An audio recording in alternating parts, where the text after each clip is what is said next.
काला कोणत्या अवतारात झाला? कृष्ण अवतारात झाला.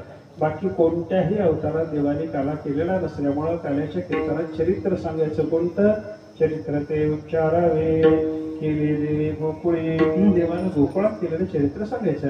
आणि गोकुळात केलेलं चरित्र म्हणजे कृष्ण चरित्र.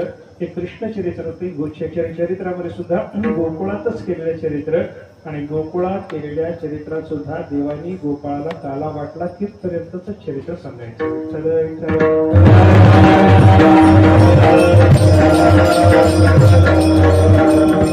असं भगवान श्रीकृष्ण परमात्म्याचा द्वापार युगाच्या शेवटच्या काळात अवतार झाला.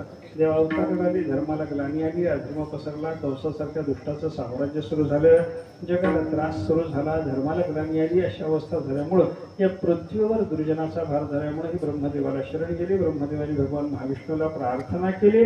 देवाने अवतार घ्यायचं कबूल केलं. वसुदेव देवकीचं लग्न